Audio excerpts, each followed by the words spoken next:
우리 성경 보겠습니다. 고린도전서 12장입니다. 1절서부터 7절까지 보겠습니다. 우리 다 같이 봉독해 보겠습니다. 시작. 형제들아, 신령한 것에 대하여 나는 너희가 알지 못하기를 아니하노니 너희도 알거니와 너희가 이방인으로 있을 때에 말 못하는 우상에게로 이끄는 그대로 이끌려 갔느니라. 그러므로 내가 너희에게 알리노니 하나님의 영으로 말하는 자는 누구든지 예수를 저주할 자라 아니하고 또 성령으로 아니하는 누구든지 예수를 주라 하시 없느니라. 은사는 여러 가지나 성령은 같고 직분은 여러 가지나 주는 같으며 또 사역은 여러 가지나 모든 것은 모든 사람 가운데서 하시는 하나님은 같으니 각 사람에게 성령을 나타내심은 유익하게 하려 하심이라. 아멘. 기도합니다. 사랑과 능력이 많으신 아버지, 이 시간에 하나님께 기도합니다. 아버지께서 오늘 말씀 속에 하나님의 은혜가 임할 수 있도록 도와주시옵소서. 주님이 함께해 주시리라 믿고 예수님의 이름으로 기도합나이다. 아멘. 할렐루야.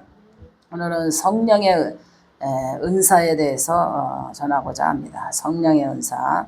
그러잖아요. 성령은 같고 은사는 각자 다르다 그랬어요. 그러나 은사는 각자 다른데 각자 다른 가운데에 성령님이 역사하는 것은 한 분이다. 그래서 은사는 각자 달라요. 왜냐하면 예언의 은사가 있는 사람이 있고 또 심의 은사가 있는 사람이 있고 또 사랑의 은사가 있고 가르치는 은사가 있고 전도자라는 은사가 있고 또 봉사자라는 사람이 있고 이게 다 각자 은사는 다 다르거든요. 근데 그 안에서 역사하시는 성령님을 갖고 성령님의 같은 그 가운데에서 하나님의 영광을 위해서 하나님의 그 지체 가운데서 운행하시는 성령의 그 은혜는 성령님이 하시는 것이다. 하나님이 한 분이다는 거죠. 하나님의 은혜로 갖다 있다. 은사는 여러 가지나 성령은 같고 그랬잖아요. 4절에 그랬죠. 그래서 우리가 남의 은사가 이러쿵저러쿵 뭐 이거보다도 그 사람에게는 하나님께서 주신 달란트의 은사를 하나님께서 주셨구나. 그러나 그분도 하나님의 성령이고 또 내가 받은 은사도 하나님의 성령이고 저 집사님이 받은 은사도 하나님의 성령, 저 장로님이 받은 것도 하나님의 성령, 또 뭐 선교사 목사님이 받은 것도 하나님의 성령. 다 은사는 다른데 다 성령은 같다 그랬어요. 그래서 누구를 뭐 어떻게 평가를 할 수가 없는 거예요. 하나님의 성령은 같기 때문에. 할렐루야. 각 사람에게 성령을 나타나시면 유익하게 하려 하십니다. 각 사람에게 성령에 따라서 나타나게 하시면은 하나님께서 우리 사람에게 살아가는 그 힘들고 어려운 것을 유익하기 위해서 성령의 은사를 주신 것이다 그랬어요. 그래서 우리가 유익하기 위해서 신앙생활 유익하기 위해서 인생을 유익하기 위해서 우리가 힘들고 어려웠을 때 은사를 통해서 유익하기 위해서 은사를 잘 사용해야 돼요. 나 자신을 위해서도 은사를 잘 사용해야 되지만 남에게도 은사를 사용할 때는 그에게 유익이 될 수 있도록 사용해야 돼요. 유익이 될 수 있도록. 유익하기 위해서 은사를 줬다고 했어요. 그래서 남에게 은사를 사용했는데 유익되게 하는 것이 아니라 손해가 되게 하면 안 되고 또 그에게 상처가 되게 은사를 사용하면 안 된다는 거예요. 그에게 무엇보다도 유익되게 은사를 사용해야 된다는 거죠. 할렐루야. 그래서 여기 보니까 8절에서 어떤 사람에게는 성령으로 말미암아 지혜의 말씀을 굉장히 성령으로 말미암아 지혜의 말씀 굉장히 목사님은 그래요. 은사 중에서도 제일 중요한 게 뭐냐? 지혜라고 그래.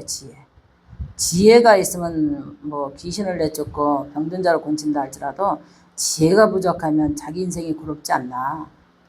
자기 삶이 고롭지 않나 이렇게 생각해봐요. 그래서 우리는 많은 은사를 구하되 지혜의 은사를 구해야 돼. 지혜는 슬기로운 인생을 살아갈 수 있는 점이 되시기 바랍니다. 그래서 지혜의 말씀 어떤 사람에게는 같은 성령을 따라 지식의 말씀을 굉장히 유식하고 지식 있게 풍부한 그런 지적인 사람이 있어요. 영적인 깊이가 있고 말씀의 깊이가 있고 또 세상에 그런 뭐 많이 배워서가 지식이 있는 것이 아니라 인품과 인격 속에서 지식이 있는 사람이 있어요. 그래서 지식의 말씀은 그리고 또 여기 보니까 다른 사람에게는 같은 성령으로 믿음. 그래서 어떤 사람은 믿음이 약한 사람인데 믿음의 은사를 받은 사람은요, 어떤 능력을 행할 수 있느냐? 믿음은 어떤 사람에게 한 성령으로 병 고치는 은사를 나타낼 수 있어요. 그래서 믿음으로 말미암아 병을 고칠 수 있는 능력이 있는 거예요. 그래서 믿음의 은사 속에서 병 고치는 능력이 나가죠. 저 병 날까? 목사님도 처음에 은사가 왔을 때 아마 기도하면은 저 병이 날까? 정말 귀신이 떠나갈까? 만약에 기도해서 병이 안 나면 어떡하지? 처음에 사역 천문이 열릴세 그랬어요. 그런 살짝 그런 두려움이 오더라고. 내가 기도해 준다고 해서 저 병이 안병이 날까? 저런 지금 다리를 못 쓰고 왔는데 저 병이 날까? 그랬는데 하나님께서 믿음을 가지라. 믿음은 병든 자를 낫게 한다. 네가 낫고자 온 사람에게 날 것이라고 선포하고 기도해 주라. 믿음은 병든 자를 낫게 하잖아요. 그래서 믿음의 은사가 굉장히 중요해요. 그래서 우리가 기도로 받았을 때에도 우리가 목사님이 낫습니다. 괜찮아요. 그러면 믿음으로 받아들이면 돼. 괜찮대. 목사님이 괜찮대. 그러면 하나님이 괜찮다는 거야. 괜찮다고 하는 거야. 그래서 믿음의 은사는 병 고치는 능력을 은사가 있게 되죠. 그죠? 할렐루야. 어떤 사람에게는 능력을 행함을, 어떤 사람에게는 예언을. 그래서 능력을 행한다는 것은 굉장히 좋은 거잖아요. 기적과 표적과 초월할 수 있는 능력 있잖아요. 그리고 어떤 사람에게는 예언 굉장히 덕을 세우는 거거든요. 예언은 굉장히 덕을 세우고 방언은 나에게 유익이 있게 하고, 그래서 예언의 은사가 굉장히 덕을 세우는데 이 덕을 잘 세워야 돼. 예언의 은사는 덕을 잘 세워야 되는데 어떻게 덕을 잘 세우느냐? 예언이 정확하게 맞지 않으면 덕을 못 세우는 거야. 그래서 예언이 정확하게 맞을 수 있도록 늘 영이 맑아야 되고, 정말 이 은사를 사용하기 위해서는 기도를 많이 해야 된다는 거죠. 덕을 세워야 되니까. 그거를 통해서 하나님께 민폐가 되고 받아들이는 사람에게 민폐가 되면 잘 안 되거든요. 할렐루야. 그래서 예언의 은사, 또 하나님께서 방언의 은사, 방언의 은사는 어떤 사람에게는 방언을 통변을 주시나니 이 모든 일은 각 사람에게 행하사 그의 뜻대로 행하시는 나눠주시는 것이라 그랬어요. 방언의 은사가 굉장히 중요하거든요. 우리가 기도할 때 방언 기도는 왜냐? 요새 유튜브에 보니까 방언 몇 시간 어쩌는데 방언은 계속해서 그렇게 하는 것이 아니라 방언은 나에게 위기거든요. 그래서 남이 내 기도를 들을 때 회개 기도를 듣는다는 거, 말 못할 사정의 기도를 할 때에 방언 기도가 유익되잖아요. 그리고 이제 방언 기도는 하나님과의 교통이고 소통이란 말이에요. 근데 방언 기도하면서도 하나님과 교통이 안 되고 소통이 안 되면 허공치는 기도가 될 수 있어요. 그래서 우리가 한국말로 정확하게 찔러서 사탄도 정확하게, 내가 방언에 혼돈되면 정확하게 한국말로 찔러서 기도하는 것이 큰 기적을 일으킬 수 있어요. 그래서 방언에 내가 영이 무슨 기도를 했는지 방언 기도 모르는 사람은 방언이 외로 사탄이가 끌고 다녀요. 그래서 연계가 점점 힘들어져요. 그래서 하루 종일 밤새도록 방언해서 문제는 안 해결돼 있고 영은 점점 힘들고 불안과 초전 더하고, 그런 거는 잘못된 방언을 받았다 그러잖아요. 그래서 방언도 성령의 정말 깊이 있는 방언을 받고 영분별의 은사, 통변의 은사까지 임해야지. 그래서 사람들은 다 방언을 사모하거든요. 근데 방언은 하나님께서 주시는 영으로 기도할 수 있는 은혜까지 받아야 돼요. 그래서 처음에는 랄랄랄랄라 하고, 이제 처음에 애기가 맘마 하는 거하고 똑같아. 랄랄랄라는 맘마 하는 거하고 똑같아요. 그 다음에 두 번째는 그 다음에 정확하게 엄마 하는 거 그 발음하고 똑같은데, 그 다음에 유창하게 말을 잘하면은 대화가 될 수 있는 통변이 되는 거예요. 하나님과 대화가 되는 통변이 돼야 돼요.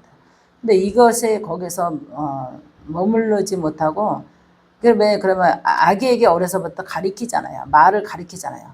말을 가리키고 또 이제 걷는 거 가리키고 표현하는 거 가리키고 이제 이게 반응하면서 이제 성장하잖아요. 우리 영도 그래요. 우리가 하나님 앞에 방언을 초단계 받았을 때는 그냥 랄랄랄라 하고 무슨 신기한 거예요. 혀가 돌아가고 입이 막 정말 뻣뻣해지고 막 손끝이 막 찌릿찌릿하면서 방언이 오잖아요. 근데 나중에는 깊이 기도하다 보면 이제 방언이 통변이 되면서 아주 방언을 유창하게 하면서 영이 편하게 방언할 수 있죠. 그래서 방언의 은사는 나에게 덕을 세우고, 할렐루야. 방언을 잘 받아야 되고 잘 해야 될 것 같아요. 그래서 방언을 잘못하면 이제 악령 방언 받았다 가지고 악령이 무슨 내 영 속에 들어가 가지고 입을 하면서 막 나를 저주하는지 뭐 욕하는지 그것도 모르고 계속하는 사람도 있어요. 그래서 좀 위험하다. 그러니까는 내가 무슨 기도할 정도는 알아야 된다. 그렇지만 그 기도가 되기까지는 영적 시행착오도 있어요. 영적 시행착오도. 그래서 늘 영분별에 그래서 막 잘못 받아가지고 막 하나님의 음성 받았다. 그러고 귀신이 막 귀에서 속삭이는 게 다 하나님의 음성인 줄 알고 착각하는 사람들 많아요.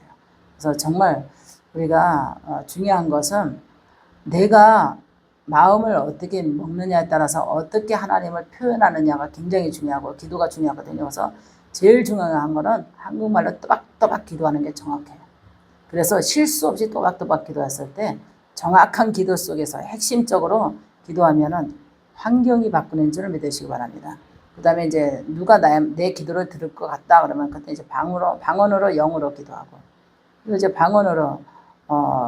방언으로만 기도한다고 마귀가 나가는 건 아니에요. 우리는 한국말로 기도해도 마귀는 나가요. 귀신은 나가게 됐어요. 그래서 목사님은 때로는 한국말로 기도해도 마귀가 조용히 나가잖아요. 예수 이름으로 명을 저주받고 떠나갈지어다. 그냥 가볍게 기도해도 마귀가 그냥 반응하고 막 난리치면서 나가는 거 보면은 하나님께서 방언만 능력 있는 건 아니에요. 우리가 한국말로 정확하게 기도해도 능력이 있다는 거예요. 그래서 그냥 방언 못하면 능력을 못 받은 걸로 알고 있는데 그렇지 않다는 거예요. 할렐루야. 그래서 우리가 은사에 대해서도 정말 잘 알아야 될 것 같아요. 그래서 그냥 너무나 많은 것에 이제 우리가 분별 없이 막 치우치다 보면 영계가 혼돈되고 혼선되기 때문에 우리가 잘 지혜롭게 슬기롭게 하나님의 말씀을 내 신앙으로 이렇게 비춰가면서 신앙생활 잘 하는 것이 축복이라고 봅니다. 할렐루야. 기도합니다. 살아계신 아버지, 오늘도 하나님께서 우리에게 큰 은혜와 능력을 주셔서 아버지 항상 은사를 분별할 수 있도록 주님 축복하옵소서. 하나님이 도와주시리라 믿고 예수님의 이름으로 기도합나이다. 아멘.